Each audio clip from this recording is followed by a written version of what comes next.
Hai semuanya, masih bersama Mr. SK. Ular yang masuk ke rumah merupakan hal mengerikan dan tentunya tidak pernah diharapkan siapapun. Sayangnya, hal ini tidak bisa diduga dan sulit dihindari, apalagi bagi orang yang memiliki rumah di wilayah pedesaan. Dibanding kecoa, cicak, dan tikus, keberadaan ular di rumah bisa mengancam keselamatan penghuni rumah. Menyikapi hal tersebut, banyak orang berpendapat garam dapat mengusir ular dari rumah. Hal ini dianggap karena garam dapat membuat ular kepanasan seperti terbakar dan akhirnya pergi dari rumah. Wah, apakah hal itu benar guys? Ingin tahu keberadaan tentang ular dan garam dan juga fakta-fakta lain tentang ular? Mari tonton terus video ini sampai habis.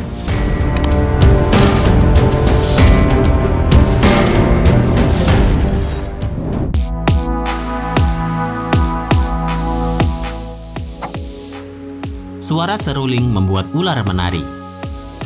Dalam film kolosal pasti kalian pernah menjumpai adegan di mana saat seruling ditiup sambil digerakkan ke kiri ke kanan, ular akan terhipnotis dan mengikutinya. Seolah-olah ular itu menari mengikuti nada seruling. Karena adegan ini, banyak yang akhirnya berpikir ular akan terhipnotis dengan suara seruling. Dan itu artinya ular bisa mendengar.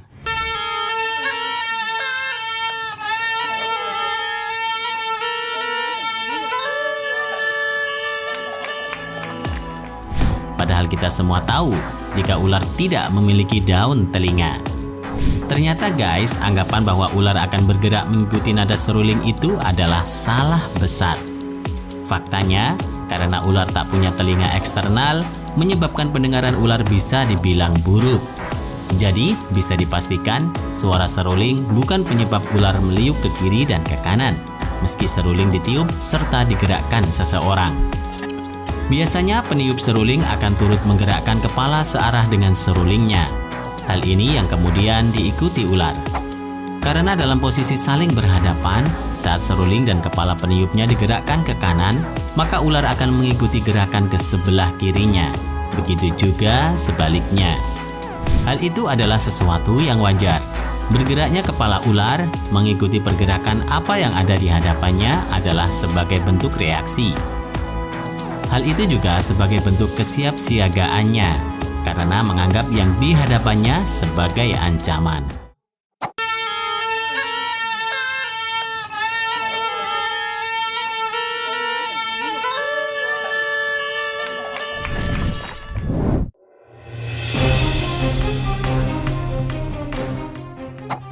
Ular melahirkan. Jika kalian ditanya ular berkembang biak dengan cara bertelur atau beranak, semua pasti akan menjawab bertelur. Jawaban kalian tak salah memang. Tapi hal tersebut tak berlaku untuk semua jenis ular. Jenis ular yang berkembang biak dengan cara bertelur ada 70%. Itu artinya sisa 30%-nya berkembang biak dengan ovovipar atau bertelur dan beranak. Jadi sebenarnya ular yang berkembang biak dengan cara ini sebetulnya juga bertelur. Namun telurnya dierami dalam tubuh induknya, sehingga keluar tidak berupa telur, tapi sebagai anakan ular. Jenis ular yang berkembang biak dengan cara ini salah satunya adalah ular boa.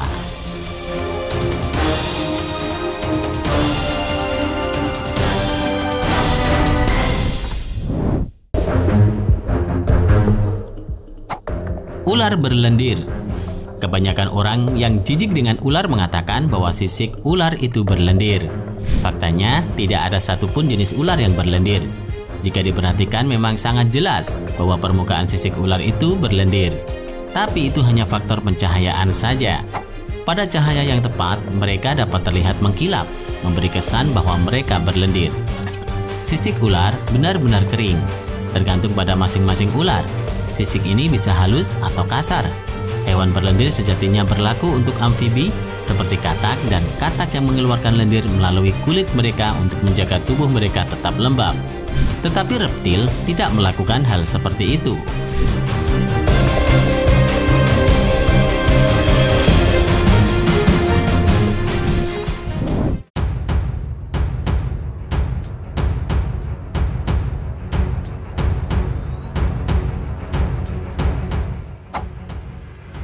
Mempunyai telepati. Mungkin kalian pernah mendengar, ada yang mengatakan bahwa jika seseorang membunuh ular, maka beberapa hari kemudian teman-teman ular yang telah dibunuh tersebut akan mendatangi tersangka dengan maksud balas dendam secara keroyokan.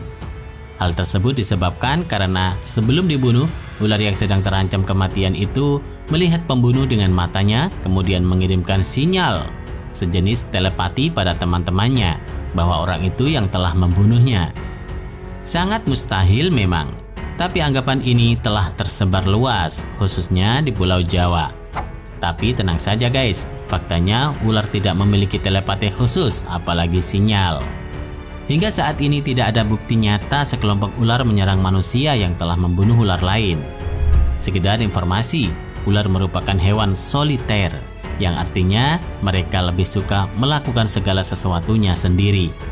Lebih tepatnya lagi, ular bukan jenis hewan yang berkelompok seperti mamalia, sehingga dalam urusan mencari mangsa pun, ular tidak membutuhkan rekan-rekannya. Jangankan membantu temannya, induk ularnya saja akan meninggalkan anak-anaknya yang baru dilahirkan untuk bisa hidup mandiri dan mencari makan sendiri. Itulah sebabnya ular disebut predator, karena sudah terlatih sejak kecil.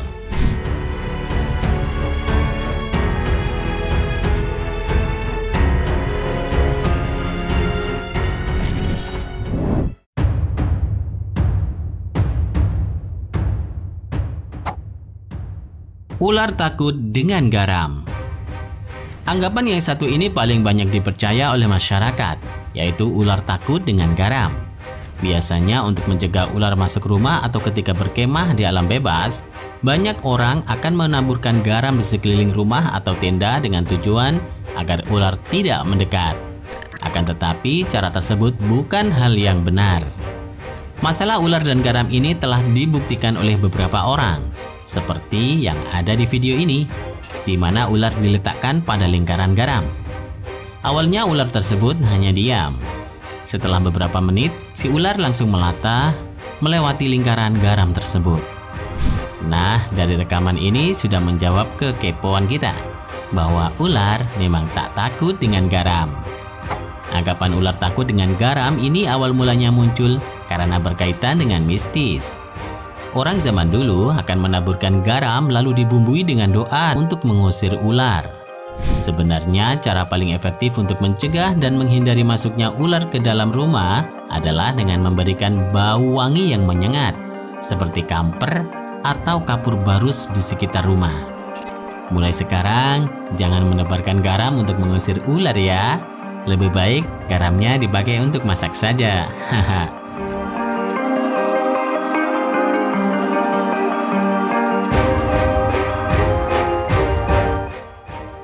Terima kasih sudah menonton. Jangan lupa share dan sampai jumpa di video berikutnya.